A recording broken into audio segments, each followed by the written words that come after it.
There we go. Hello, everybody. Today's June 25th. It is my day 2.046, and I am outside in the Groovy Grove, which is my backyard. Thought I'd do a little change of pace today. I wanted two things I want to talk about. One is somewhat a difference in my recovery between the first surgery, GCS, and the second. And then I want to talk about a dream that's very special that I had, which hopefully won't put you to sleep, but I think you'll get a kick out of it, so keep listening. But I wanted to say that I noticed today I woke up and I still have a week before I go back to work, and I had developed sort of a routine. I had to get up at 6, I had to do this, I had to dilate, I had to da-da-da-da, and I realized that I was somewhat making stress for myself. You know, the whole idea of recouping from surgery is to rest and recruit, and there will come a time again where I don't want to lose my mental focus, which I think I did my first surgery, which led to my depression going back to work. So I still want to maintain the mental discipline, but I don't think I had, until this morning, I hadn't given myself permission to just say F everything, I need to rest, recoup, whatever. And so that's a little bit of a difference. I had a coworker tell me something about, last week when the surgery dropped into my lap, oh, you're going to be on vacation for another 2 weeks, just like you were on vacation for 6 weeks. And I looked at him, I said, it wasn't a vacation. It was a lot of pain and a lot of, with the depression and everything, it was not a vacation. And so this time, after my surgery, what I just had to fix my urethra problem, I am taking that mental, like you do on a vacation. Now I'm healing, I'm getting better. It's not like I'm, out at the beach, surfing and whatever you do on vacations. I've not had a vacation in a long time. I don't know what people do on vacations. This is definitely recouping, but changing my bandages and whatnot, sitting here in the chair outside, enjoying, letting go somewhat. Yes, that is a bit of what I think vacation or rest and relaxation. So I share that with you. So it's a little different this time.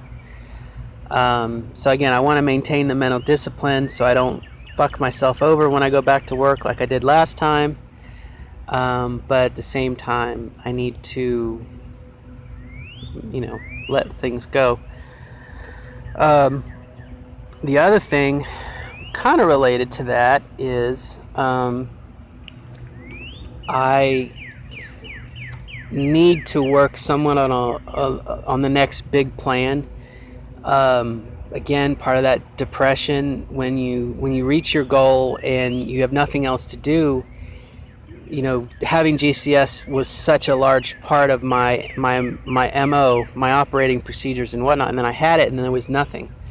So today I'm going to kind of brainstorm and think about, okay, what are some things in the next 1 year, 3 year, 5 year, 7, 10 year that I want to do. I know I want to move. I've got to get the house kind of ready. There's some things I can do outside. I need to kind of brainstorm to give me something to look forward to or something to plan for, which again, previously it was GCS and then that's gone.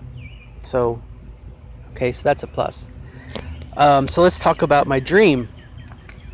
I had my first dream where I was a woman.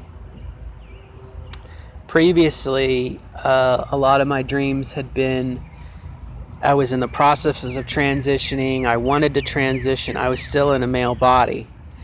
And obviously I've had GCS. I have a pseudo vagina now. I have a vagina. Have a clitoris now.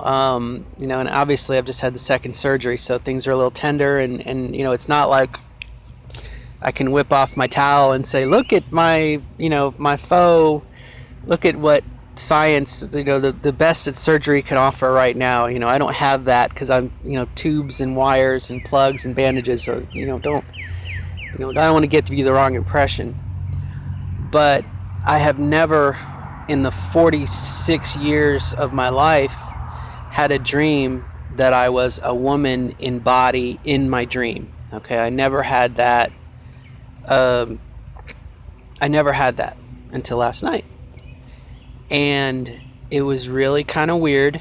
I started off. The dream kind of started off in a post-apocalyptic zombie, future, and I was in a gender-neutral body, and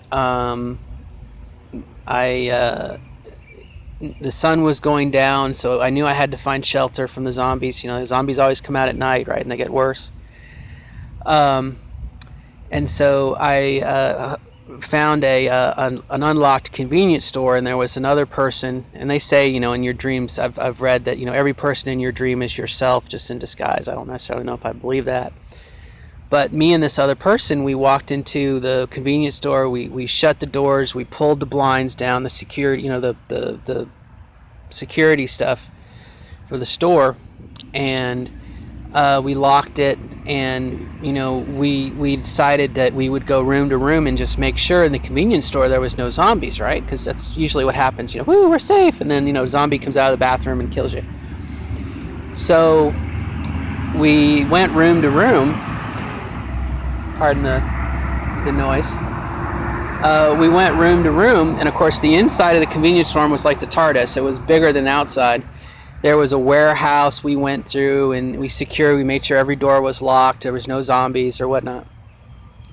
And then we went into the next room, and it was like the inside of the way Don Pablo's restaurants used to be. It was like a artificial Mexican square with fiesta and lights and a band and everything. I mean, again, this little itty convenience store had all this stuff inside of it. And so, but the people inside of it were having like a celebration of surviving the zombie apocalypse, but they were like a mixture of people from Mad Max, like refugees, and then some of the antagonists from Mad Max, Humongous, Master Blaster. I mean, they were all there, and they had a zombie that they were kicking around or whatnot. Haha, we're the great, we survived. And it was like, okay, well, now I can put my guard down. And I went into the next room in this little convenience store, and they were having like a movie night inside of it. And they were showing the Harry Potter movies, and as if by magic, all the people in the room were from Harry Potter. All the professors were from Harry Potter. Some of the kids were there. And I had this dream previously of being, again, gender-neutral person, but at this, like, showing of Harry Potter movies with the different Harry Potter professors. And it was not the actors. It was the professors. It was them in character. It was the characters. And that was, walking into the room, that is when my body transformed into a pure female form. It was purely female, breasts and everything, and fingernails and whatever not. Clothes, I was a professor, but I was like I wasn't a named character. I was just, one of the older professors at the school. And I worked a concession stand next to the herbivore professor and Professor McGonagall, and we were working the concession stand between movies, and there was Dumbledore and Hagrid, and everybody was there. And then it was time to watch the movie, and so we all sat down, and Dumbledore, like, patted next to him, and he was like, "Professor, why don't you come join me?" And I was like, "Oh, okay," And so I sat down next to Dumbledore, and he kind of scooched up to me, and we started to do some foreplay. Now, I know Dumbledore. Number one, he's dead. I know he's gay. Okay, but I was totally the female. I was totally the woman. And if we can get over the fact that he died and he's gay, and he was the male, and we proceeded to do foreplay, and the dream ended before anything else happened. But we were on our way to having sex. I mean, full coital penetration sex. And that's what I remember waking up.